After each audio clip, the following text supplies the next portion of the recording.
Democrats are holding on for dear life in the battleground state of Pennsylvania, and in Wisconsin, it's that situation for the Republicans. Almost 2 weeks post-Election Day, the tight Pennsylvania Senate race has triggered a recount. 99% of votes have been counted there, and despite Republican Senator-elect Dave McCormick ahead by more than 26,000 votes, incumbent Democratic Senator Bob Casey has not conceded. Decision Desk HQ called the race for McCormick, who got 48.9% of the vote, while Casey got 48.5%. Once the counties finish counting their ballots, they must begin the recount no later than November 20th, and it must be completed by noon on November 26th. Republicans asked the Pennsylvania Supreme Court on Thursday to ensure mail ballots with a missing or improper date are not counted. Looking toward the West, Wisconsin Republican Eric Hovde admitted earlier this week that he did in fact lose the state's Senate race to Democratic incumbent Tammy Baldwin, but he's refusing to concede so far and is considering launching a recount. While he's not yet confirmed if he will request a recount, he is allowed to because he lost by less than 1 percentage points at 29,000 votes.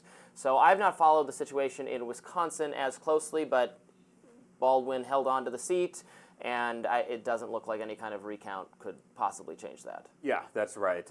Eric Hovde put out a video highlighting his issues with the election. And what happens in Wisconsin is, in Milwaukee, there's usually a late dumping of absentee ballots that affects the vote. Obviously, that disproportionately benefits Democrats. So it looked like Hovde was winning for a lot of the night. Even at 1 a.m., it looked like he might be winning, but then at 4 a.m., it shifted in Baldwin's favor. And in his video, he highlighted some numbers that were just wrong. He said within those absentee ballots, 90% went to Baldwin. That's not true.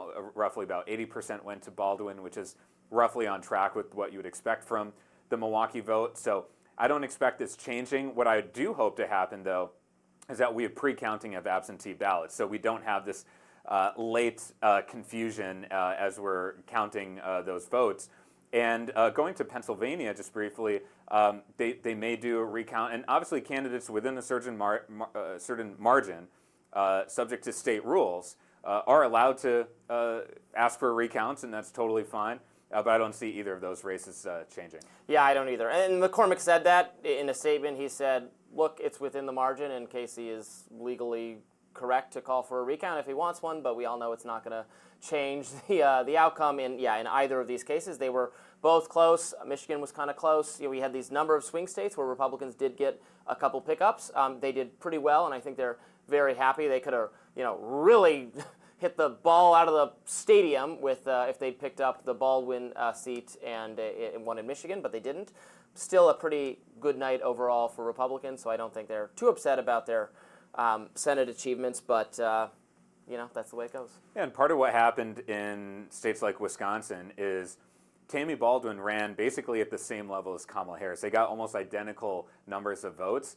On the Republican side, there was a drop-off at the Senate level. So Trump, with his brand and his following, he upped his vote, and not enough Trump voters voted for Eric Hovde. And now there were some other candidates on the ballot. There was a Libertarian candidate and a so-called America First candidate that Eric Hovde is contending that Democrats put up those candidates. And obviously, if those two candidates, if their supporters voted for Hovde, he probably would have won. Mm-hmm. So I hope that Eric Hovde becomes a big supporter of ranked choice voting as a result of this election, because neither candidate got over 50%. If there was ranked choice voting, it's possible the result would have been different. I am very, very much in support of ranked choice voting. I hope that takes off everywhere. It goes to show that the conventional wisdom about Trump, maybe it was right in the previous election cycles. It's totally wrong now that, if any other Republican would be more popular, would do better, he's so loathed by a part of the electorate that will never vote for him. If you just had a normal, respectable Republican, they'd do better. I believed that for a long while, but here you have him running ahead of the quote-unquote normal Republicans or whatever. He gets more votes than them. He's more popular than them. So it totally disproves that theory. Right. And it's not just Wisconsin, it's Michigan. No, over in every state. Result. Every single state, even in Pennsylvania, even in states where you did have the candidate prevail, Trump gets more votes. Right, right. and then Nevada and Arizona. And it's just interesting to look at those because in addition to this Trump dynamic you're talking about, there are split ticket voters out there. Yeah, they still exist. And they do still exist. And they're splitting it in Trump's favor. Yeah, they that was are. not the case in 2020. Right. In 2020, some of the Senate candidates ran ahead of Trump. Yeah, and by the way, a version of this happened in Wisconsin in 2022, where we also had a split result. The Democratic governor, Tony Evers, won. The Republican Senator, Ron Johnson, won. And yes, there were Evers-Johnson voters. By the way, I'm going to reveal this for the first time. One of the ways that I've been undefeated in making political predictions is by seeing what happened in Wisconsin 2 years before. So I predicted that Trump would win, but Democrats would still win some of these key swing Senate races because a similar dynamic happened in Wisconsin. So for the first time here on the Hill, on Rising, I'm sharing that with the viewers. Good. People should toot their own horn when they. I make all sorts of predictions all the time. Then I just go back and delete the ones on Twitter that that didn't pan out. No, I'm not. I admitted when I go down to defeat in 2022, I expected a better outcome for Republicans than we got, and then I did narrowly think Kamala was going to eke it out, and that looks like a humiliating prediction, although it wasn't as humiliating as the prediction of my fellow co-host at that time who had Kamala not only winning, but winning Florida and Texas. That did not quite pan out.